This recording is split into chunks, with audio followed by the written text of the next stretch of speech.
Welcome back to the Computational Genomics Lab. You guys have finished the RNAseq part. I think it was pretty tough, but I thought it'd be nice to make all of this into one compressed R markdown file. So we are here in lessons 06,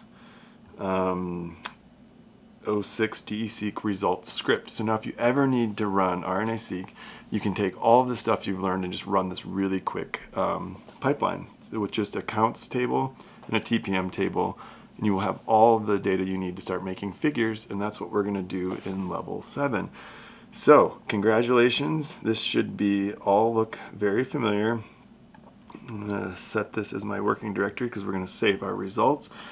So now you have learned each of these bits as we've gone, and we've gone over them several times. So I'm going to go over this really fast, but we're going to load in our counts matrix like we always do. And we're going to make a G2S, which has the gene ID and gene name, as we have been doing.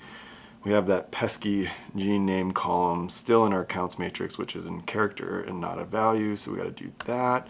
We got rid of it, and now we're going to round our counts, and then we're going to make a sample sheet. So we can do that by saying, give me the call names from the counts matrix, which we just loaded in. And we'll have our sample sheet. We're going to do that splitting of our names so we get the replicate, or the time point and the replicate with those underscores. So that's just the string split there. We're going to pipe in using sapply, which is going to go through every row. Okay, let's take a quick look here. So we have our split values here, which is the wild type 0 and 1. It remembers the position 1, 2, and 3. And so we're going to go in there and we're going to grab 2 and 3 and make them in our sample sheet. So now we have we're going to put those values into our sample sheet called DESeq samples here. We got to factor our samples. Cool. And now we're ready to run DESeq. We're going to double check that our rows and integers, our columns in our counts matrix are the same as the rows in our sample sheet.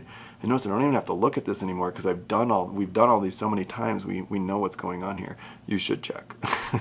But this is just to show you how fast you can do this in the future. We're going to run DESeq and get all of our results out. And we need to get the results names, which is what we're going to do next, and remove that intercept column, the intercept row, which is the first row. And let's wait for DESeq to finish. Okay, so now we get our results names from DESeq, all the comparisons that were done. We take away that intercept, we make the data frame of all the columns that we're going to want, and we run our for loop to go over each comparison DESeq made, 0, 12, 0, 24, 48, 96. And we're going to compile all of those results together into one big data frame. And we're going to now filter our DESeq2 results to those genes that are changing significantly in time at least one time point of a p adjusted less than 0.05 and at least twofold up or twofold down. It could be bigger, but as a minimum, that's kind of standard practice. And we are going to also make a unique sig genes list, so we have just the gene names of all the genes that were significant, because again, one gene could have 4 values, 0, 12, 0, 24, 48, and 96. In our DESeq comparison. Great, let's save all of our RNA-seq analyses that we just ran through. So we'd want our unique sig genes. We can then paste those into the web, counts, and find out what gene pathways there are. Our counts integer, G2S, ResDF, and filtered ResDF. So we have everything we ever need. And watch this. I'm going to erase my environment. I'm feeling that good about it. And now I just load this, and voila, we are right back to where we finished. Okay, and then in the last class we went over TPMs quite a bit, so let's load the TPM in. We're going to filter to TPMs greater than 1, and we're going to make sure that that's true. Good. We're going to install it. We're going to add, I'm going to pound this so I don't install it every time. We're going to open this library, make an object for time points and replicate to grep the time point and all 3 replicates, get the average and standard deviation for those. Okay, we made those calls, and then we're going to make a generic list where each time in the for loop it's going to make a list of the average and standard deviation for that time point across the 3 replicates. Okay, we run that for loop, all very succinct now, and we are going to bind those columns, and we are going to make the column names look better with average and standard deviation for the given time point. Okay, cool. Let's save that.